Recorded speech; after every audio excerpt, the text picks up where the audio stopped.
What's up, beautiful black people? It is your favorite relationship coach, Andrea, back again, just dropping off those life tips, hacks, and secrets to make those everyday life hassles a little bit easier. Today, we're going to be breaking down 3 signs that your partner has checked out.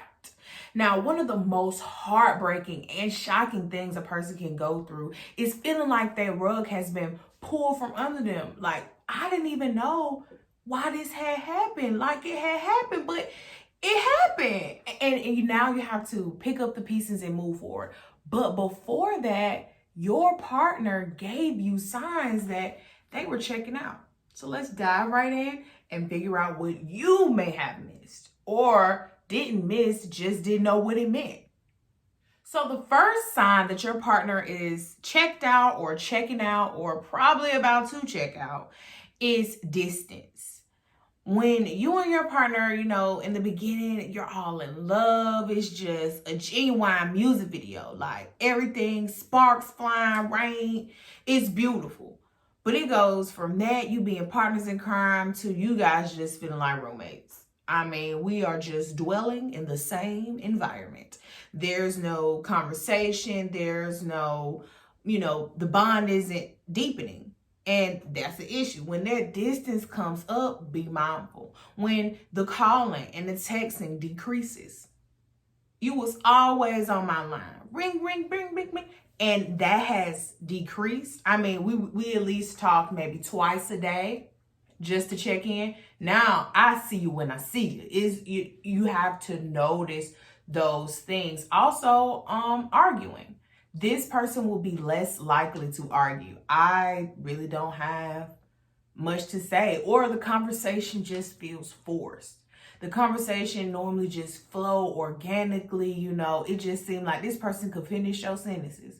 But now, one word answers, short, dry, all of that. So please be mindful when the distance really starts to show itself in your relationship, because that may be your first sign that your partner is checking out. Now, the second sign that your partner has checked out, and this could be something that you definitely missed because I had to do a little research on it, and it was very enlightening. It was something that, happens in front of your eyes that you may not know what that is that's happening in front of your eyes.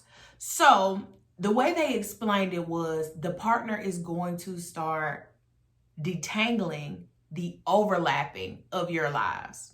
So Bustle gave a great example of this, and I'll, give them their props for this because they definitely brought this, made this more understandable. So for example, you and your partner may not be living together, but you spend a lot of time spending the night here, spending the night there, back and forth to each other's houses. If you notice your partner only has a few things, they just have a drawer, they just have a certain section in your closet. If that's part of their closet or their drawer shrinks, you notice them start taking things home but not bringing things back to replace them with, this could be a way of them detangling the intertwining of your lives. Now, this can also be seen as mutual friends. They're less likely to communicate or to want to do activities with the mutual friends because this means you all have to be together. And that's not really what they're wanting when they're in that checking out phase.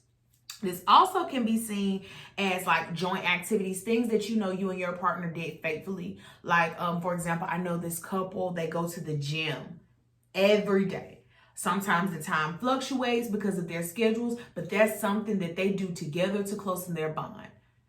If that were to stop, one or both should definitely have a red flag that, this is something that we both intentionally put in place to let each other know that, hey, we both value this. This is our time together.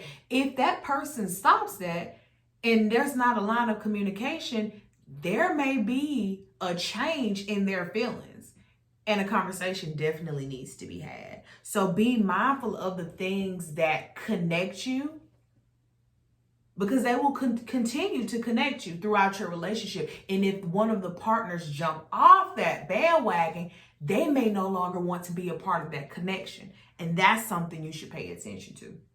Now, also along with that, it ties into the third one. So let's jump right. The last sign that your partner has checked out is they do not discuss the future with you. They don't talk about it. They don't talk about the future with you 9 times out of 10 because they don't see you being a part of it.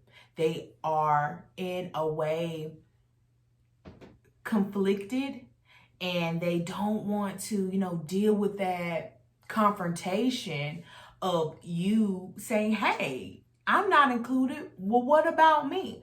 So they just decide to not bring up the future at all. Now, in some situations, I know where, a partner can be talking about the future to someone else, or maybe even have wrote it or did a manifestation video, any of those things. And that partner can get a hold to that, hear it, overhear, see it, find it, snoop, however they get into it, and see that they're not a part of it. That can definitely make them feel or sense that they're not a priority. So if you feel like you're not a priority, you're not included in their future, they definitely could be checking out. And also another way is rejecting labels.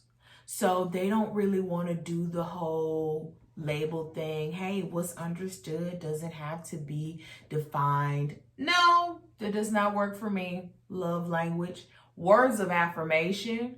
If you don't know yours, check out the video where we talked about that.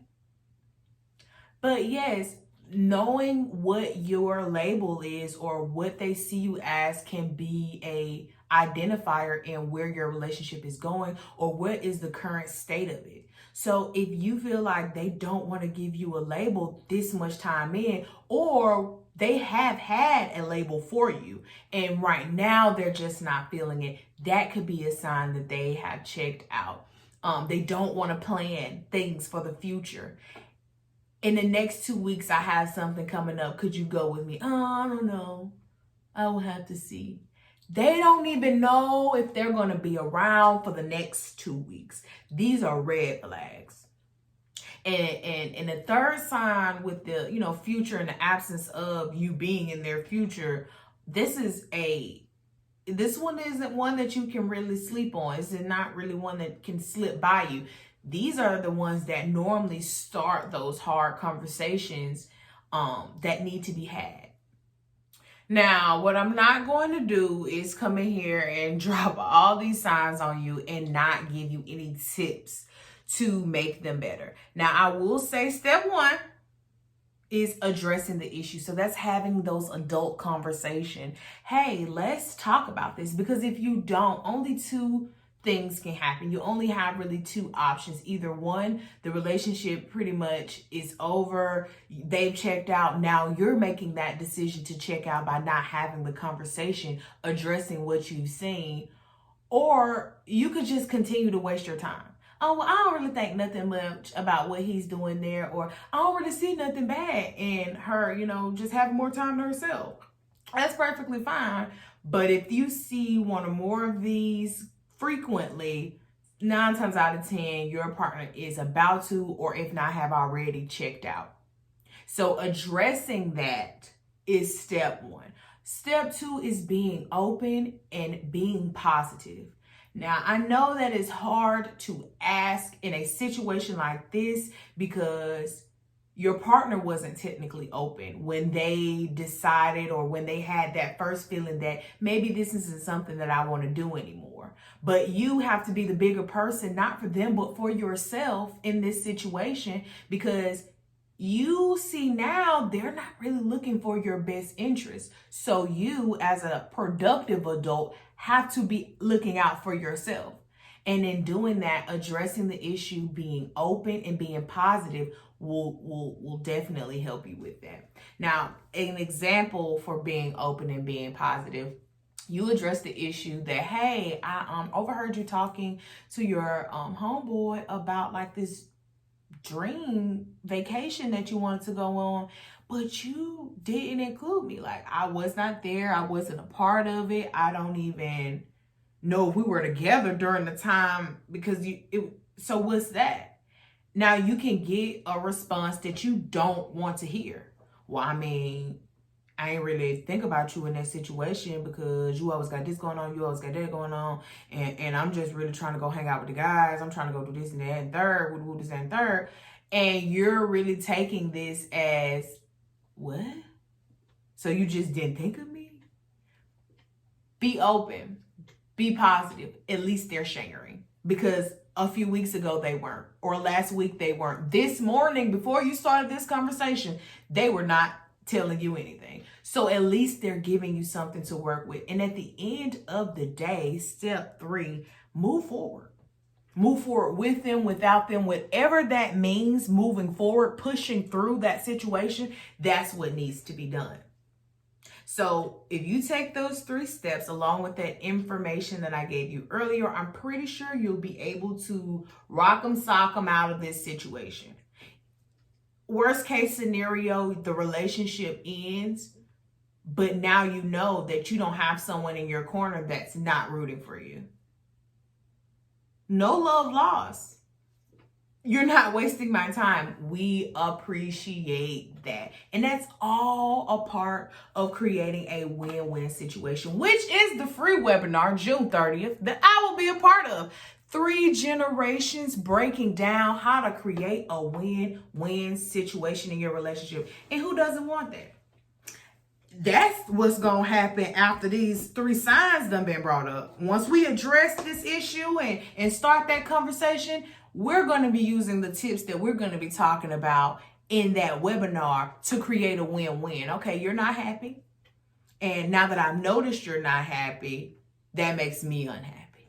So how do we create a win-win out of that situation? Now, we always, give drop gems and give great information in these webinars, but this one is a little different. It's 3 generations. I mean, baby boomers, Gen X, and the millennials, breaking things down so for everyone to understand. Now, I'll drop that information below. Thank you guys so much for tuning in. It's been your favorite relationship coach, Andrea, just dropping off those tips, hacks, and secrets to make those everyday life hassles a little bit easier. Now, I'll see you guys next week. Stay blessed, and I love you.